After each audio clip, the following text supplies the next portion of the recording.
Chapter 3 Prodigies. And the year is 1610. Perhaps the Almighty had stepped in, but even so, R.R. was certain Septus had not a thing to do with it. However, the triplets had been born, and Augustine hadn't murdered them. That part of the bargain had been upheld, and, for a time, things were good. And so, of the 3 children that Augustine cradled in her arms on that storm-ridden tumultuous eve, this story will follow the trials and triumphs of Ruple, the child thought to be at the door of death. Like his father said he would, he survived. The first year of Ruple's life was ubiquitous with activity. His father was freed from his crushing paranoia, and even authored a book, A History of Grand London, Volume 2, the successor to his grandmother's much-admired work. Whilst R.R.'s mother, Rosette, nursed the triplets, he and Augustine ruled the city in perfect harmony, leaving Septus to his church, and focusing on the people of Grand London. Of an evening, the baby Ruple would sit on a little velvet cushion and watch his father sketched. The king composed all manner of buildings on paper, so that his queen Augustine could learn to draw as an architect. Neither of the parents had any idea that the little baby propped up beside them was memorizing everything that they drew and storing it in his developing brain. While his brothers threw canvas dice at each other, he was already envisioning his own cities. On an icy March morning, Augustine took the triplets to the Cathedral of St. Eligius to listen to its famed organ deliver the concert of rebirth, in celebration of the onset of spring. Upon entering, carried by a manservant, as, unlike his brothers, he had refused to learn to walk, Ruple gazed up at the roof and was unable to wrench his eyes from its sublime beauty. While Rex and Romero grew restless throughout the 3-hour performance, Ruple sat, his head cocked up, transfixed on the ornate murals that adorned the ceiling hundreds of feet above. All but Ruple failed to notice a soft voice join the organ on its musical journey, a voice so gentle and light it drifted like a cool breeze in harmony with the melodies of the music, and buried itself deep within Ruple's delicate little heart. It seemed as though there, in that cathedral, with the music flowing through his body, and the smell of his mother's elderflower perfume rising to his nostrils, Ruple was being whispered to by God. The source of this wondrous music remained hidden from Ruple, but the warm glow it filled him with would stay forever in his heart. That specific combination of music, architecture, and maternal love would be something that Ruple sought for the rest of his life. When the family returned to the palace, now a great sprawling maze of passages and towers, Ruple burst into fits of tears. His wailing confounded everyone, as up until that day the child had never been seen to shed a tear. However, when the bells of St. Eligius rang out to mark the hour, Ruple was momentarily quietened and turned his tiny ears towards the sound. Yet, when the ringing stopped, Ruple's crying returned. It was R.R. who noticed Ruple's calm appearance on hearing the bells, and he who immediately set out to find the remedy. Within hours he brought home a small organ, which he went on to play for Ruple at bedtime. As the months rolled on, Rex would be the first to impress his parents, and as he spoke his first words, a line from an old poem on his wall: "Palace in flames, the king will die, a prince remain." Ruple looked on, riddled with jealousy. In that moment he decided he would have to achieve something miraculous to better the success of Rex. He crawled away and headed for his organ chamber. A few days later, R.R. found his son perched on the organ stool, out of breath, yet already halfway through a piece of music that the king had never before heard. Even more miraculous was that there was no sheet music on the organ, and that either Ruple was playing the piece from memory, or he was, for the first time in his incredibly short life, composing.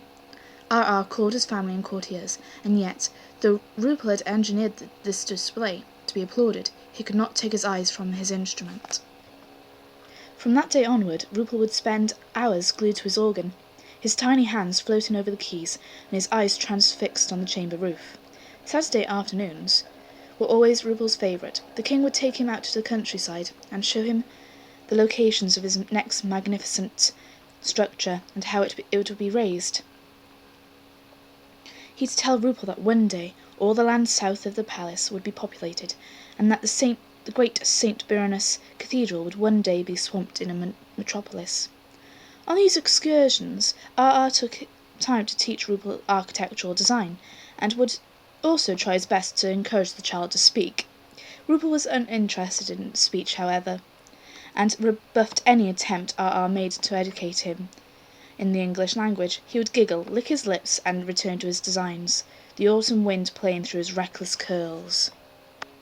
R.'s already frosty relationship with Cardinal Septus had deteriorated to such an extent that the city had more or less split into two separate factions, the religious and the academics. Despite Septus, the king poured enormous amounts of money into the arts, neglected the maintenance of his own great cathedrals, and blocked development permission for Septus's churches.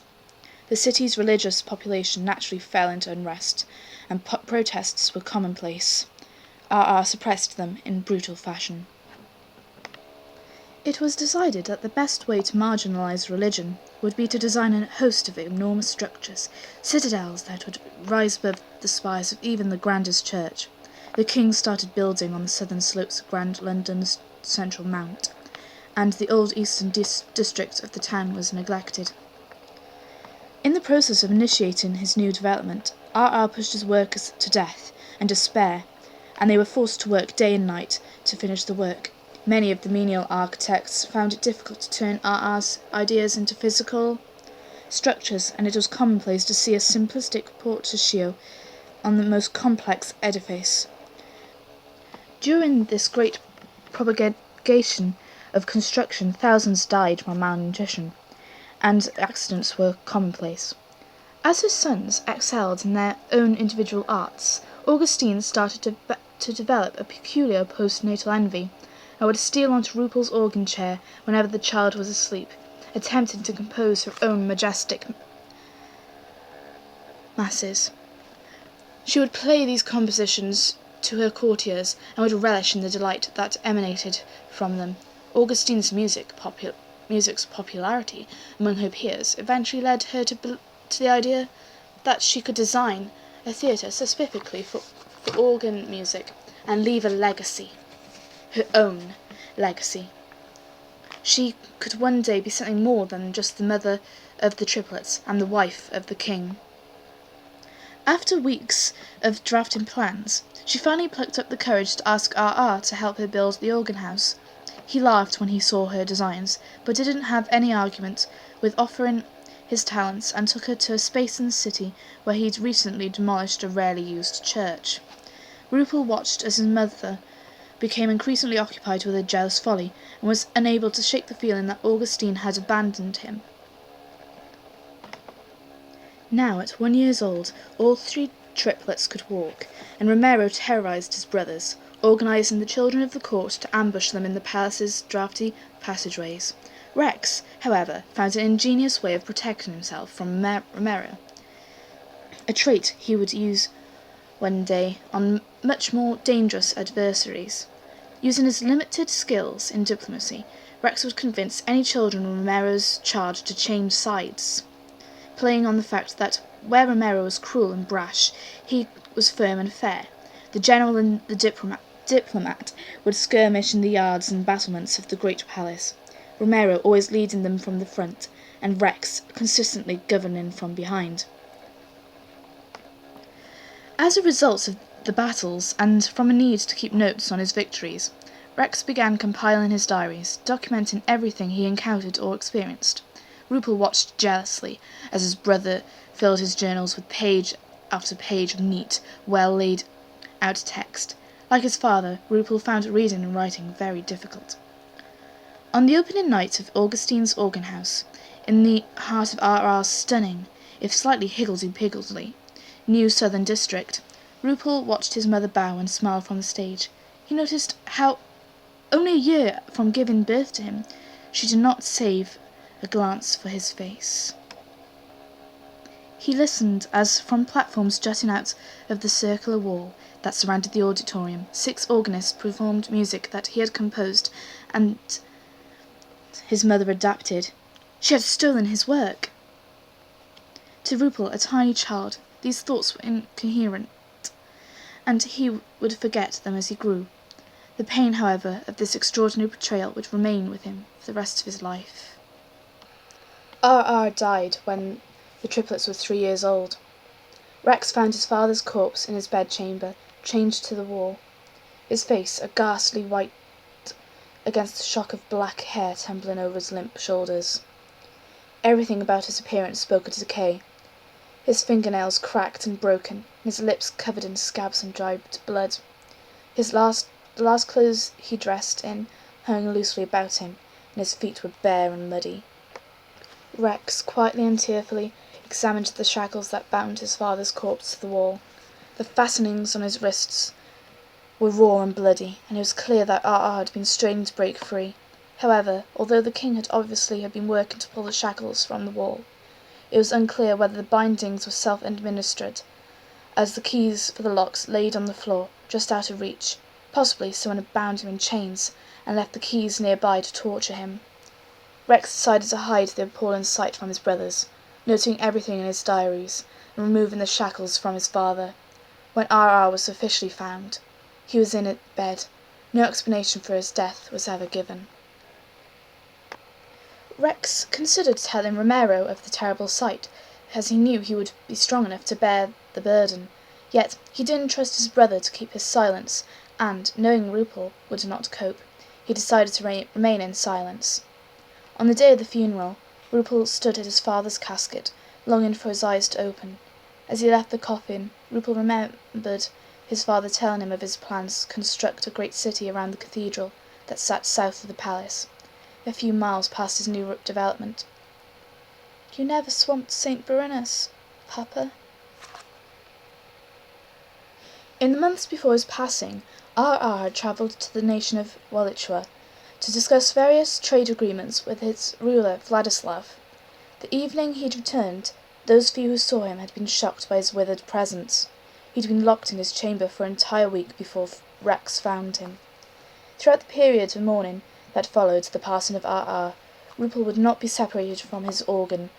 He hammered at it day and night, while his brothers fought with pillows and planned their vicious war games. One night, Ruple awoke to hear a great commotion in the throne room. He rarely stepped foot into the throne room before, but his inquisitiveness took control of him, and he made his way down to the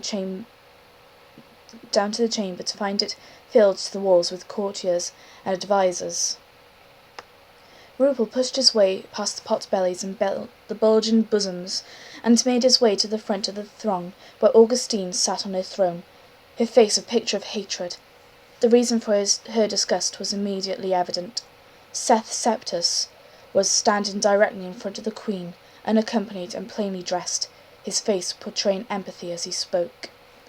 "I can assure you that it is what the king wanted, Augustine. It pains me to see distress at your husband's decision, but it was his decision." "You are to leave here, Cardinal, and go back to your damned cult. Everyone in this chamber knows that R.R. would never have sought your counsel. In his absence, I will rule until Rex is old enough to do so." "I am not asking to rule, Augustine, merely to assist, as I promised our lord, Rex Ruple." He turned to the courtiers. "He made me swear that if he fell, I would step in and advise on matters that his wife might not understand." "Not understand? What matters would they be, Cardinal?" "Military and religious." The cardinal smiled, and gave each member of the court a subtle glance. "You know, I won't speak for your court, Augustine, but I feel that they, as well as the people of Grand London, nay, the whole of England, would be far happier with a rational, God-fearing man in charge of the military over emotional celebrity mother. Rational? Ha! Leave here! I made a promise to the last king of England. I will not leave here until I have honoured it. Guards! The Septus was dragged from the chamber, his eyes closed in contemplation, and her advisers circled around her. Augustine collapsed into uncontrollable weeping. Within months of the incident, Seth Septus was announced Lord Defender and Cardinal of all England, a move that not only surprised Grand London's populace, but one that also encouraged many of RR's old associates to leave. Ruple would watch angrily as the Cardinal's coach meandered up the mount to the palace. In the evenings, Ruple would sit on his little and watch his mother's once beautiful face, now bereft of colour or emotion, as she was showered with questions from plump parliamentary employees and pompous priests in ugly robes. Her eyes sat like pebbles in their sockets, worn down by the waves of love and envy. She refused to utter a single word, and even employed a courtier to speak on her behalf. 6 years passed, and Ruple grew to be a melancholic 9-year-old. He would spend days staring out at Grand London as his father's great follies were demolished. In their stead, grandiose and Spartan seats of religion rose, their spires blotting out the sky.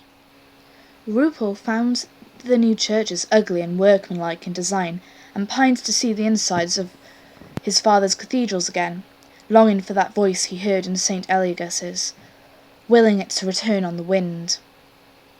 Somewhere out in that world, on the other side of the glass, there was a life of adventure and romance. He was sure of it, but now, with his mother no more than a marionette plonked on her throne, Ruple's chances of a different life seemed minimal, yet still he held faith.